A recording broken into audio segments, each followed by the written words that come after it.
Donc merci beaucoup aux organisateurs de m'avoir invité. Bonjour à tous. Voici mes liens d'intérêt avec le sujet. Et donc si on commence par les effets physiologiques de l'oxygénothérapie à haut débit, ils ont été bien étudiés en réanimation. Et on a notamment le fait que ça permet d'administrer de l'oxygène à très haut débit, humidifié, réchauffé, qui est finalement le seul effet vraiment démontré de cet oxygène à haut débit, ce qu'on ne pouvait pas faire avec des petites lunettes nasales, par exemple, à oxygène. Alors, notre question, c'est est-ce que l'oxygénothérapie à haut débit qu'on utiliserait au bloc opératoire permet de faire de l'oxygénation apnéique, c'est-à-dire de continuer à oxygéner le patient une fois que l'induction d'anesthésie est faite et que le patient est en apnée. Alors, quels peuvent être justement les mécanismes supposés de cette oxygénation apnéique ?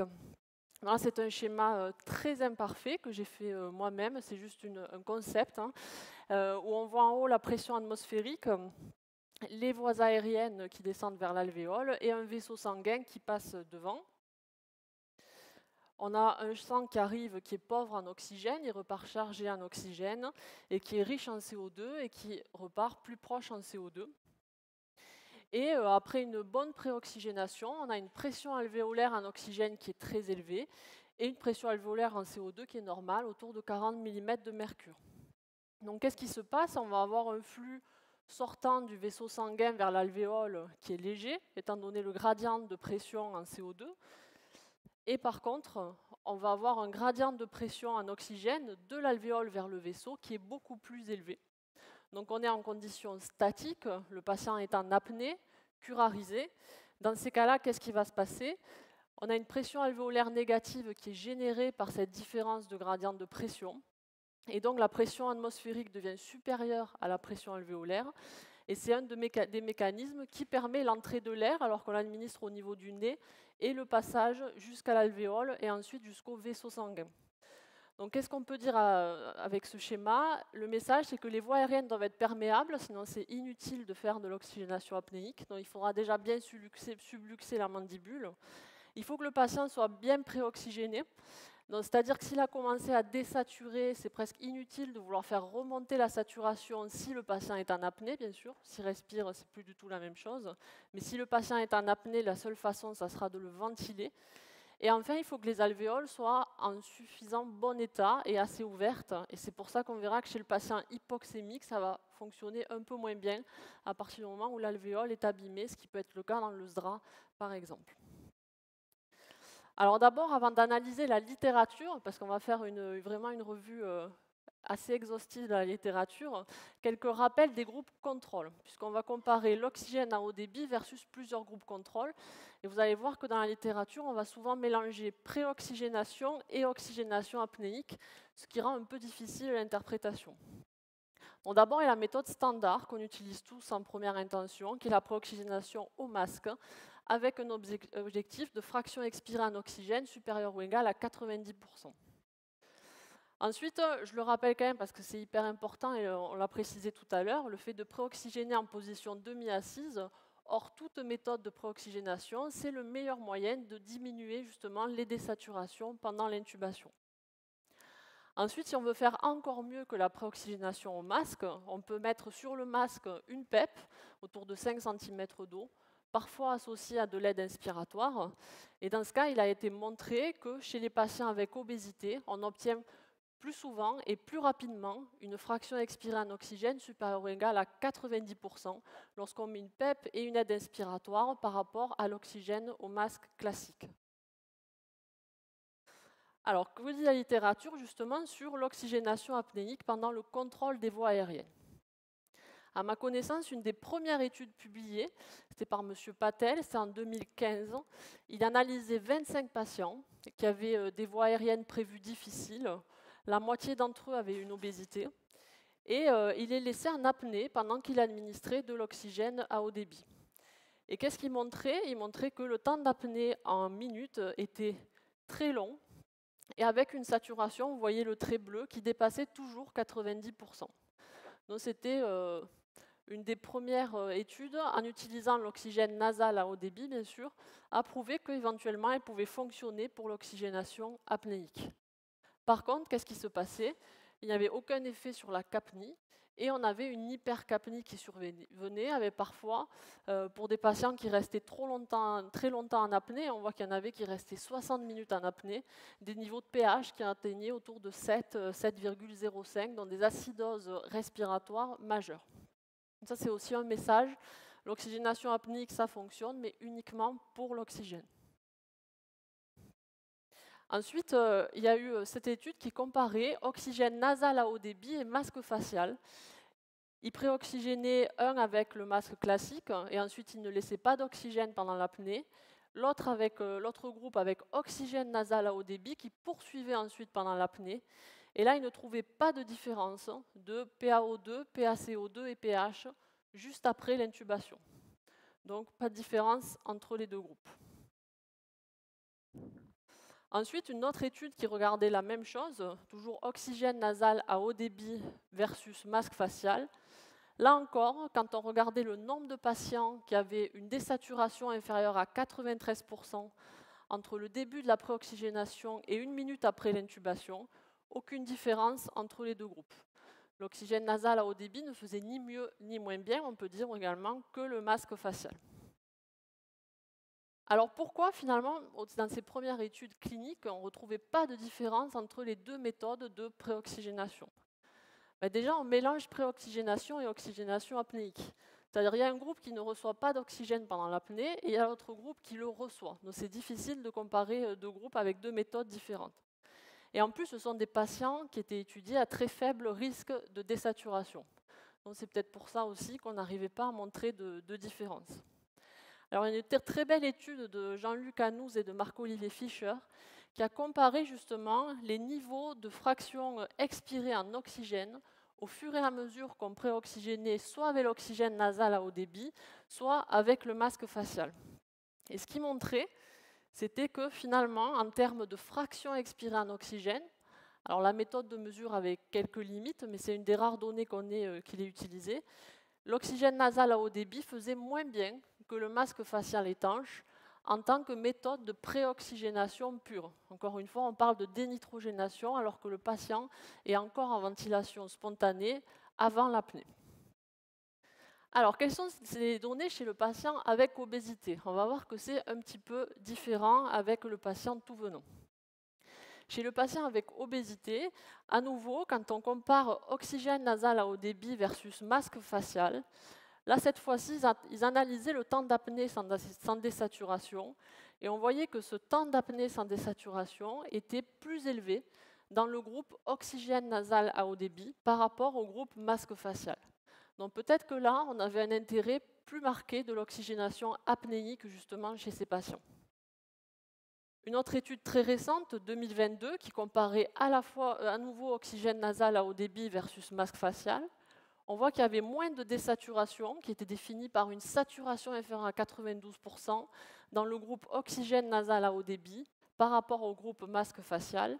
Et pareil, la saturation la plus basse durant l'intubation était plus élevée dans le groupe oxygène nasal à haut débit. Et enfin, une autre étude qui faisait la même chose, qui vient de sortir dans le BJA en 2022, à nouveau chez les patients obèses, qui comparait oxygène nasal à haut débit versus masque facial. Là, on avait une différence. Donc ici, vous voyez sur la figure le temps, la durée de l'apnée et la proportion de patients qui vont désaturer. Et on voit qu'il y avait plus de patients qui désaturaient dans le groupe masque facial que dans le groupe qui recevait une oxygénation apnéique. Attention, il y avait quand même 5 patients sur 41 patients avec obésité qui désaturaient malgré l'oxygénation apnéique, ce qui montrait que la méthode n'était quand même pas parfaite. Et là, encore une fois, une étude qui retrouve le même résultat, on ne va pas s'y attarder. Donc, si on synthétise, j'essaie de passer à la diapo suivante, ça ne fonctionne pas. Voilà. Est-ce que finalement, dans ce cas, on va préoxygéner tous les patients avec obésité avec de l'oxygène nasal à haut débit, puisqu'on a vu que ça faisait mieux que le masque facial? Non, ce n'est pas du tout le message que je souhaitais faire passer. Alors pourquoi? Parce qu'il y a eu une très belle étude randomisée contrôlée. C'était des patients opérés de façon programmée avec obésité. Et là étaient comparés deux groupes. Un groupe qui faisait préoxygénation avec ventilation non invasive et un groupe qui faisait préoxygénation avec oxygène au débit suivi d'une oxygénation apnéique. Et là, quel était le résultat?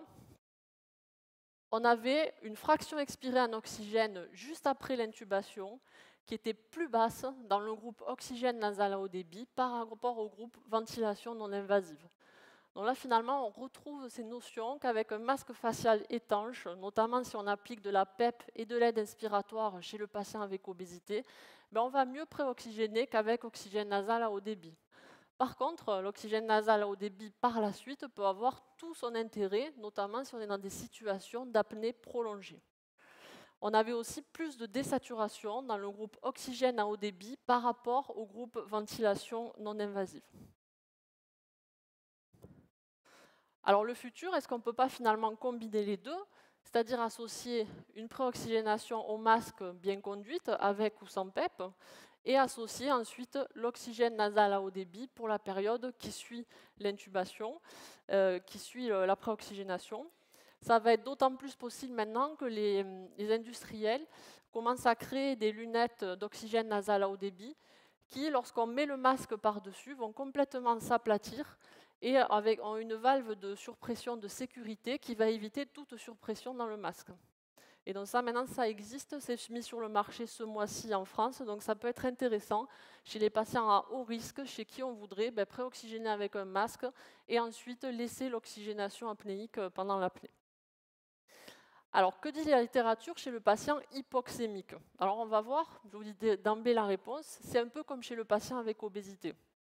C'est-à-dire que ce qui a été montré chez le patient hypoxémique, c'est qu'il n'avait pas de différence au début chez les patients hypoxémiques très très sévères, entre oxygène nasal à haut débit et masque facial en préoxygénation. Et lorsqu'on regardait des études a posteriori, c'était une étude des années sur les vidéolaryngoscopes justement, pas du tout sur la préoxygénation. Et lorsqu'on regardait les facteurs associés avec une désaturation pendant l'intubation de ces patients hypoxémiques, on avait la VNI avec laquelle on avait 10 fois moins de désaturation lorsqu'on préoxygénait en ventilation non invasive. Par contre, lorsqu'on préoxygénait en oxygène nasal à haut débit, on avait 6 fois plus de désaturation. Effectivement, là, on associe moindre efficacité de l'oxygénation apnéique chez le patient hypoxémique et meilleure efficacité de la préoxygénation en pression positive pour dénitrogéner et ouvrir les poumons de ces patients. Là, une étude randomisée contrôlée chez le patient hypoxémique publiée en 2019, où là encore, chez les patients avec un rapport PaO2 sur FiO2 inférieur à 200, qui avaient une hypoxémie sévère à modérée, donc on avait une moindre efficacité de l'utilisation de l'oxygène nasal à haut débit par rapport à la VNI en préoxygénation.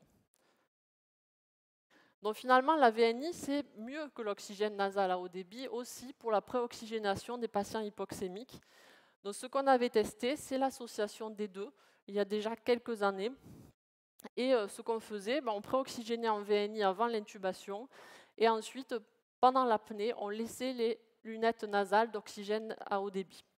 Donc c'était une étude de preuve de concept avec peu d'effectifs. Bon, je ne repasse pas. Oula, ça s'est mis à marcher. Est-ce que vous pouvez me remettre le diaporama, s'il vous plaît? Merci.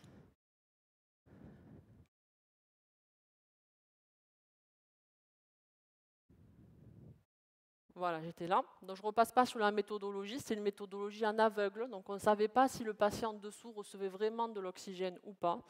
Et le résultat principal, c'était qu'on avait moins de désaturation pendant l'intubation lorsqu'on associait VNI et oxygénation apnéique que lorsqu'on utilisait seulement la VNI en préoxygénation. Donc là encore une fois, la nécessité d'associer les deux et la possibilité. Dans tous les cas, et c'est un message important, si le patient désature, il faudra le ventiler et la ventilation sera toujours supérieure en termes de réoxygénation lorsqu'elle est possible que l'oxygénation apnéique et elle permettra aussi d'éliminer un petit peu le CO2. Et là, ça avait été montré même dans l'induction en séquence rapide, hein, si on voulait diminuer l'hypoxémie chez des patients de réanimation qui n'avaient pas un estomac plein patent, c'est-à-dire pas une péritonite par exemple, mais dans ce cas, le fait de les ventiler légèrement pendant la période d'apnée, ça permettait d'autant plus de limiter la désaturation pendant l'intubation. Et on va arriver à notre dernière partie, les femmes enceintes. Est-ce que finalement, il faut l'utiliser chez les femmes enceintes, cette oxygénothérapie nasale à haut débit? Alors, il y a eu plusieurs études qui n'étaient pas trop en faveur. C'était essentiellement des études observationnelles qui comparaient, toujours pareil, oxygène nasal à haut débit versus masque facial. Et là encore, lorsqu'on regardait la fraction en expiré en oxygène, elle était plus basse quand on faisait de l'oxygène nasal à haut débit chez ces femmes enceintes par rapport à une préoxygénation classique au masque facial. Une autre étude qui n'était pas comparative cette fois-ci, on appliquait de l'oxygène nasal à haut débit chez toutes les femmes enceintes et ce qu'on voyait, c'est que le nombre de patientes qui avaient une première concentration expirée en oxygène supérieure ou égale à 90% était seulement de 60% et 84% supérieur à 80%, dont les auteurs concluaient l'oxygénothérapie au débit ne semble pas une bonne méthode de préoxygénation chez la femme enceinte. Et là récemment, il y a eu une étude randomisée contrôlée qui comparait oxygène nasal à haut débit versus masque facial. Et là, on a des résultats un peu différents, puisque lorsqu'on regarde la fraction expirée en oxygène juste après l'intubation, elle est plus élevée dans le groupe qui a eu préoxygénation par oxygène nasal à haut débit et oxygénation apnéique que dans le groupe qui a eu masque facial seul. Donc là, chez la femme enceinte, à mon sens, il est difficile de conclure en l'état des lieux sur la littérature.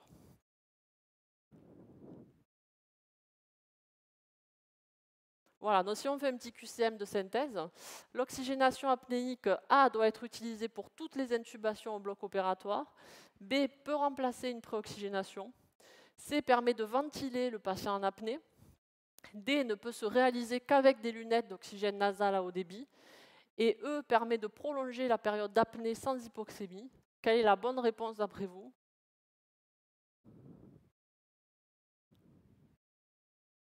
Oula. Bon, on va dire que vous n'osez pas.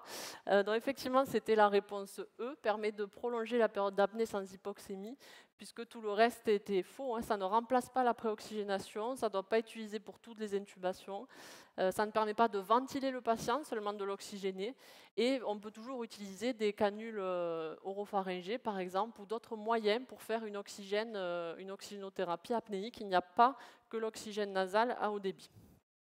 Et enfin, une petite précaution à faire. Bon, là, c'était juste pendant l'intubation, donc je n'ai pas parlé des procédures en ventilation spontanée, mais toujours penser au risque d'embrasement en cas d'électrochirurgie, et donc faire attention dans ces cas-là. Pour conclure, l'oxygénation apnéique avant l'intubation, on va dire oui, ça ne peut pas faire de mal, c'est faisable chez environ tous les patients. On peut dire que chez les patients sélectionnés, ça a d'autant plus son intérêt, on l'a vu dans la littérature, hein. Les patients à risque d'intubation difficile, les patients avec obésité, pourquoi pas les femmes enceintes. Et ça a aussi tout son intérêt dans l'induction en séquence rapide, chez le vrai estomac plein, chez qui on ne va pas pouvoir ventiler le patient, ou alors le faire avec un risque élevé d'inhalation. Il ne faut pas confondre préoxygénation et oxygénation apnéique, il faut bien le dissocier quand on évalue la méthode qu'on va faire chez un patient. Et chez les patients avec obésité et les patients hypoxémiques, on a la préoxygénation en pression positive en position demi-assise qui reste la méthode de référence et qui ne peut pas être remplacée par de l'oxygène nasal à haut débit. L'association masque et oxygène nasal à haut débit est prometteuse, d'autant plus avec les nouvelles lunettes nasales très souples qui arrivent sur le marché. Et dans tous les cas, on n'oublie pas que ventiler au masque, ça fonctionnera toujours mieux, même pour l'oxygénation, que faire une oxygénation apnéique, d'autant plus si le patient a déjà désaturé. Dans le patient sans comorbidité, on peut continuer à préoxygéner au masque facial. Il n'est pas faux de faire de l'oxygène à haut débit, c'est ce qu'on a vu, il n'y a pas trop de différence dans les études. Le patient avec obésité, par contre, il vaut mieux continuer à préoxygéner avec une pression positive. Si on veut associer l'oxygène à haut débit, on fera d'autant mieux et on va retarder le temps de désaturation. Le patient hypoxémique, là encore, c'est la VNI qui permet la meilleure préoxygénation. Et associer les deux, on peut se mettre dans les meilleures conditions avec les limites qu'on a déjà vues. Et la femme enceinte, il y a des données qui ne sont pas homogènes. Ce qu'on peut dire, c'est que la sécurité maximale, c'est peut-être d'associer les deux, le masque facial, et ensuite, chez les patientes à haut risque de désaturation, mais continuer par une oxygénation apnéique si on a le dispositif. Voilà, je vous remercie pour votre attention.